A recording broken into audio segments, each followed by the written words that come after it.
Brooks Belanger here with B&B Drainage Solutions, and in today's video we're going to take a look at the different permit requirements and design configuration requirements your city might have in order for you to cut a street curb and terminate your drain line at that point.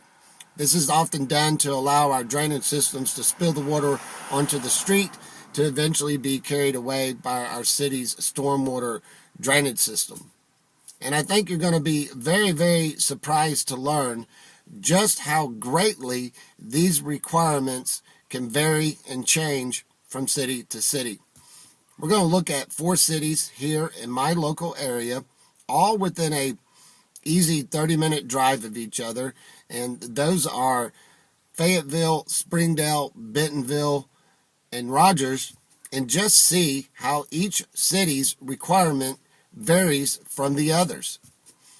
I see this question quite often on many drainage videos. Are you required to have a permit to cut a street curb? And the answer is yes. It's important to understand you don't own the street curb nor the sidewalk that is in front of your property. The city maintains it, the city owns it. Therefore, if you're going to do any type of modifications to it, change it, whack on it, beat on it, I don't know, whatever you want to do to it, the city wants to know about it, and you're going to have to ask for permission, and that typically involves getting a permit to do those modifications or work that you want to do. But not only do cities require a permit, some cities take it a little bit further and have some requirements on the finished look of the product. And that finished look typically comes in the use of adapters or outlets that your drain pipe attaches to on the back end. 2 cities here in my area that require these special adapters or outlets are Fayetteville and Bentonville. So let's go take a look at one of these particular outlets that these 2 cities require you to install once you've cut your street curb. To the street in Fayetteville or Bentonville, Arkansas, you're going to be required to purchase one of these metal adapters right here, and your pipe ties into it on the back end, and then you have to encase that metal housing with your cement pour once you've installed it. In Fayetteville and Bentonville, you cannot bring your pipe flush with the curb and have it visible. You have to purchase that housing. Now there's actually all types of different configurations for the curb cut inserts, and those cities that require an insert are probably going to have a specific one that they want you to use, so you're going to have to find out which one that is. But those cities that don't have this requirement, you could probably get this approved, and I think that it looks really good. Nice, clean, finished look. Now this configuration right here is a discharge point for a French drain system, and this would be the code for the city of Springdale, which is a town just north of Fayetteville. This would not be the code any longer in the city of Fayetteville or Bentonville. In order to do this in those 2 areas, you're going to have to tie this drain line into that metal adapter that I showed you earlier, and then pour your cement over that metal housing and bring it all nice and flush and make it look pretty.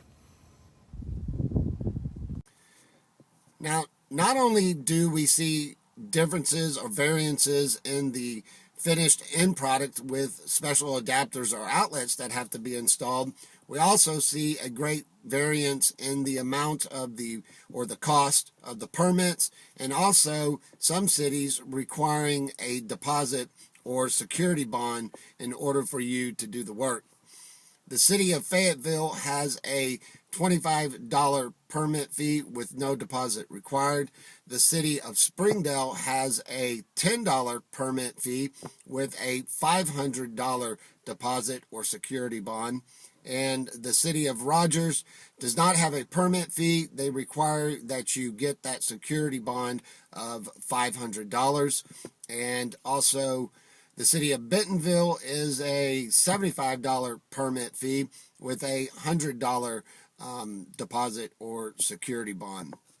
Now, all those cities that require a deposit or security bond, that is returned to you once they inspect your work and you pass inspection.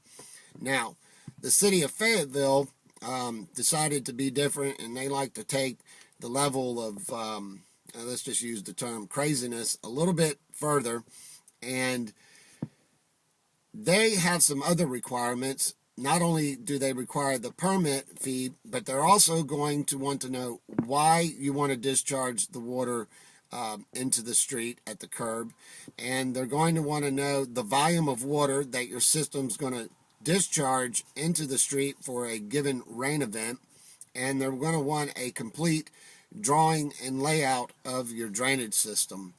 And even though you give them all that, they do not guarantee that they're going to approve you to do the work.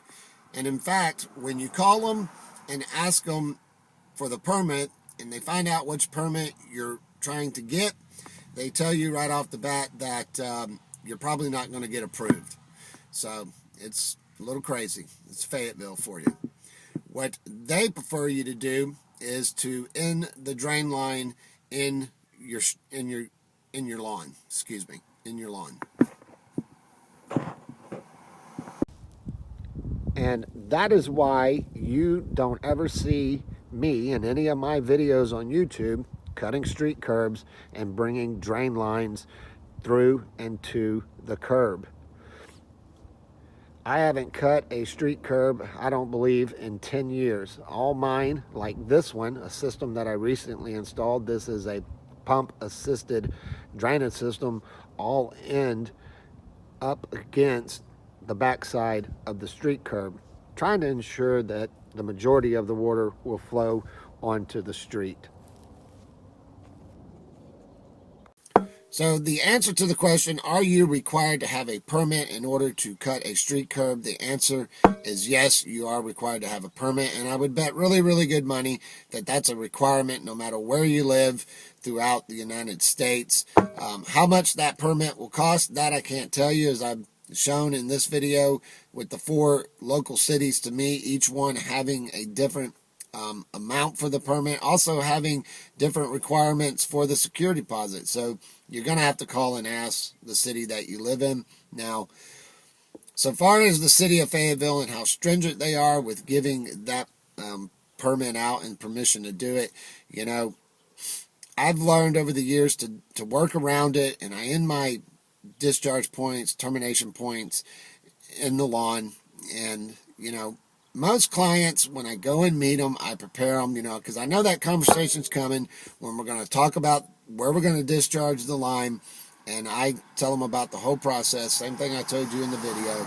And typically 9 times out of 10, most people don't want the headache, and they just say, hey, as long as the system works, end it in the lawn. And that's what I've been doing.